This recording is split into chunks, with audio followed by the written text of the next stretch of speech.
Hello, my name is Kerry Wilson, and I'm a mother, spiritual director, educator, music teacher, and I'm the illustrator and resources author for Amazing Friendships Between Animals and Saints. I live in Guelph, Ontario, and I'd like to tell you a little bit about how the art for this book came about.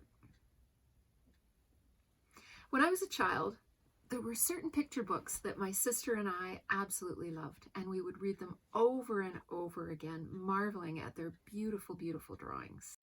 My first thought with Amazing Friendships was that I wanted this book to be just like that, treasured and remembered for years to come, a classic.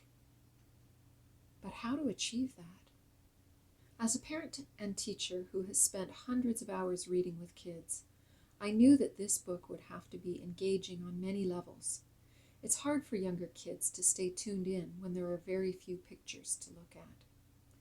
So my thought was that the borders around the stories needed to be so fun, so interesting, so whimsical and playful that children would be visually engaged for the entire length of the story.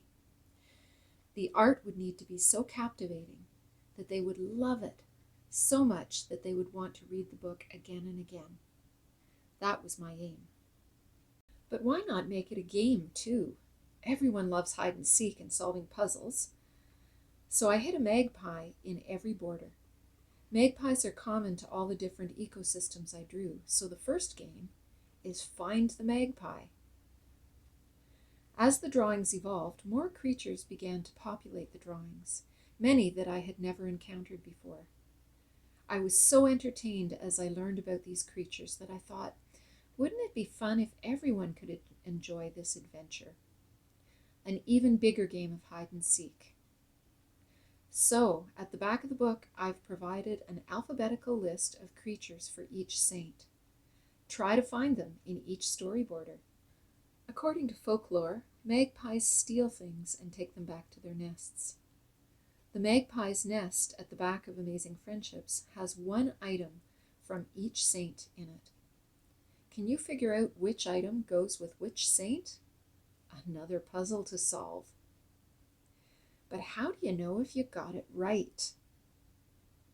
There's actually a link on the final page that will take you to the online resources. There you will find all the answers to these hide and seek puzzles. Everything is labeled. You'll notice on this solution, I've also labeled the circles. These hidden repeating circular patterns are in every border. Another game. Can you find the circles? But why did I bother to put all those circles in anyway? I wanted this book to feel like the time period that the stories came from. Very old. I'd been looking at woodcuts and illuminated manuscripts from those centuries, and many had stylized, organic, circular vine patterns, much like this one. I wondered, could I use that idea in a natural landscape? These drawings became an adventure for me as an artist, and I wondered, could I make this work? Drawn as a spiritual practice, these drawings were gently guided so that I never knew what was coming next. Surprises emerged, and the first pencil drawing with the circular border patterns came into being. Moving forward, I began each drawing with a sketched framework of circles. I would then arrange the creatures in those circles. The next step was color. Many people think these are paintings, but they're not. They're actually blended pencil crayon. Let's look at the evolution of the St. Francis drawing as an example of how one drawing came into being. I always began by researching the ecosystem and tried to show different times of day. This is evening. I also tried to show different seasons and weather. This is winter rain in southern France. I usually would start with the title in a complementary color to the landscape. As the drawings crept over the page, the composition gradually emerged. One image would lead to the next. One of the challenges with blended pencil crayon is that you can't layer white over top of color. So the only part of the drawings that are done with paint are the whiskers, which are white, and the dandelion fluffies. And you can see how the white brush strokes create the white over the color. I've heard that hundreds of years ago, artists would not sign their work because they believed that it really was not theirs, since their inspiration had come from God. This is exactly how it felt creating these drawings. Often at the end of a day, I would stand back and look at what had emerged and just marvel and wonder where in the world did that come from.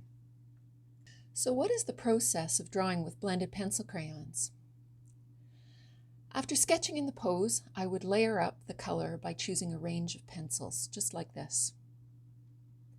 Working on watercolor paper, I would start with the lightest colors, lay down 2 or 3 of them. Then I would blend them with a blending marker that has 90% rubbing alcohol in it. The depth and texture results from layering up the colors, blending at each stage until the desired result is achieved. Since I'm primarily a painter, I kept wanting a painted look, so I would blend and blend until it got there. If you would like to learn how to draw this way, I offer workshops and retreats for children and adults on creativity and spirituality.